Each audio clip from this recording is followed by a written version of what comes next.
Muy buenos días, bienvenidos a Calidad de Vida.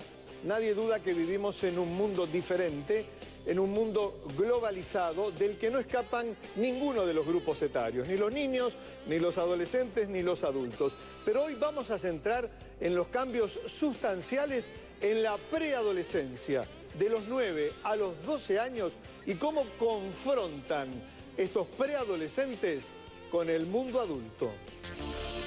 La concepción de nuevos modelos de familia y las transformaciones socioculturales que se plasman en cada época repercuten en el crecimiento de los niños. Cuando llega la preadolescencia, periodo que abarca desde los 10 a los 14 años, los niños adoptan actitudes de adulto y pretenden estar a la misma altura que sus padres. Hoy, en Calidad de Vida, hablamos sobre la preadolescencia y los teens que se adelantan. Y para hablar de un tema de enorme importancia y actualidad, hemos invitado a dos calificadísimos expertos. A mi lado, el psicólogo Luis Correa.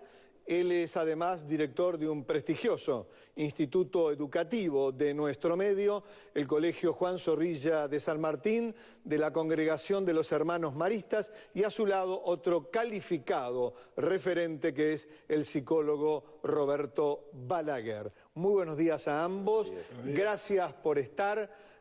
Inicialmente, psicólogo Luis Correa, es una realidad esta, ¿no? La del mundo de los teens, de los preadolescentes y una suerte de puja, ¿no? Con el mundo adulto y con los padres. Los factores son múltiples, Luis, ¿no? Sin duda.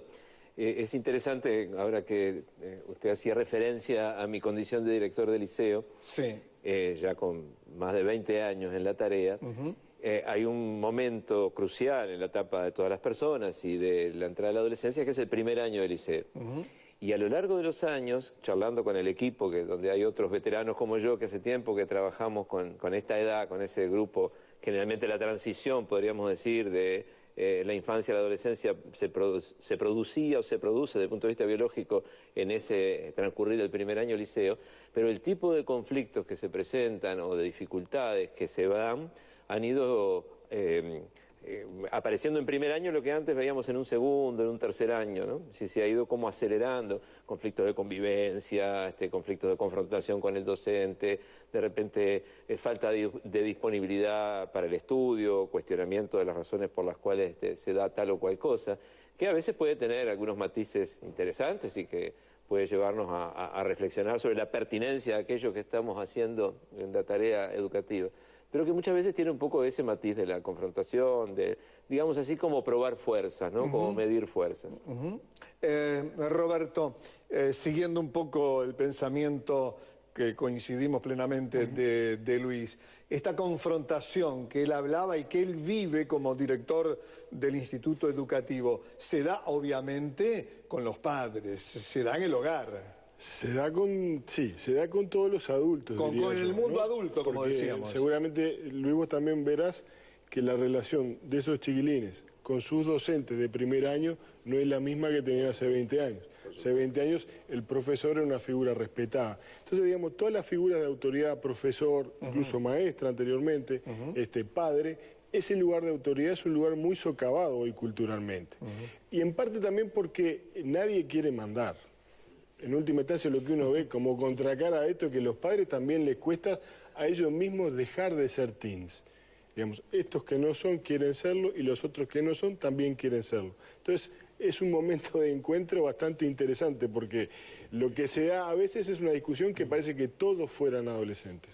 Si tuviéramos que hacer una visión, un corte grueso y general y con la simplificación que esto significa, podríamos decir que hay una predisposición mayor a ser consciente de los derechos y a reclamar los deseos personales que a ser consciente de las responsabilidades. Y eso tiene que ver con lo que decía Roberto en cuanto, porque mandar, dirigir, ejercer un cargo donde hay que tomar decisiones, o tener una función de tomar decisiones en el seno de una familia, para no hablar de cargos o de entornos institucionales, es también una forma de la responsabilidad.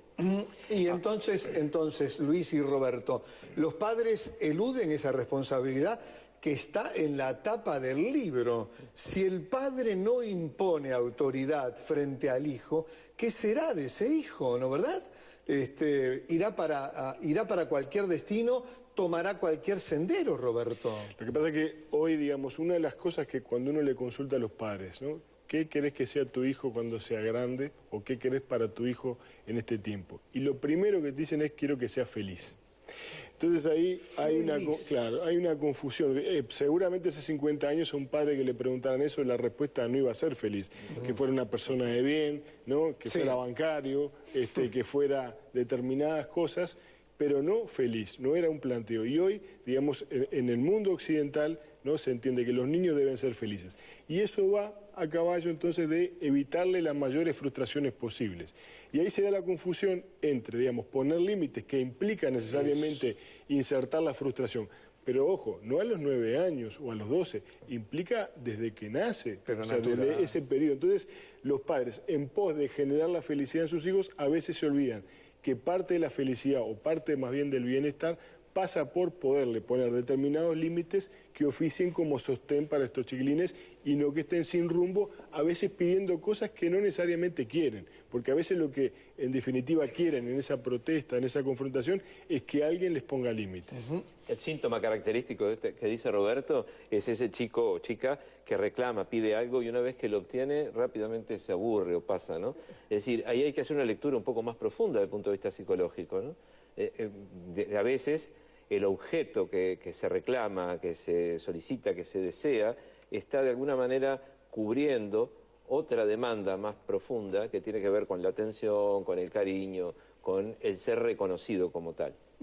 Y en esa dirección, Luis, hoy los padres le dedican menos tiempo, menos atención, les dan menos cariño y entonces los chicos buscan por otro lado y es una forma de llamar la atención este espíritu confrontativo. Yo no me animaría a decir menos cariño y menos atención según y cómo, ¿no? Hay una realidad en la estructura familiar actual, la presencia de los adultos en el hogar, con respecto a otras épocas, es muy disminuida.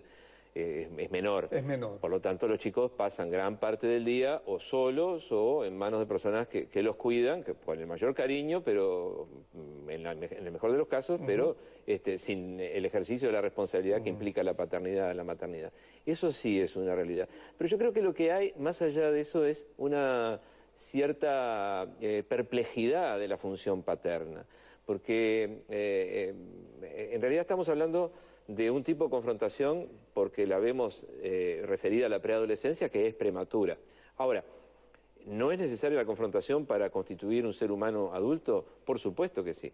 Lo que nosotros estamos viendo acá en el tema que se nos plantea es que determinados elementos que son propios del proceso de constituirse como sujeto, que tiene que ver con confrontar en los múltiples sentidos de la palabra, que a veces es enfrentar, pero que también es comparar y también es decidir.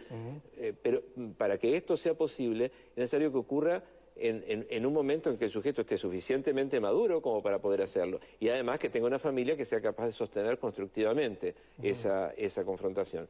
De lo que estamos hablando hoy es de una presentación prematura de esa confrontación y de una dificultad de la familia para hacerse cargo, que como dice Roberto, generalmente no comienza en esta etapa que estamos, es cuando se empieza a visualizar, es como la punta del iceberg, pero ha habido años anteriores en los que tal vez la creación de un vínculo seguro, donde el afecto, el apego y los límites estén adecuadamente internalizados, ha tenido algunas fallas. Muy bien, estupenda la presentación que han hecho los psicólogos Correa y Balaguer sobre esta realidad, sobre este fenómeno universal y particularmente del mundo occidental, de este auge, de esta transformación de los preadolescentes y su espíritu confrontativo ante el mundo adulto. Hay mucho más, la seguimos después de la pausa.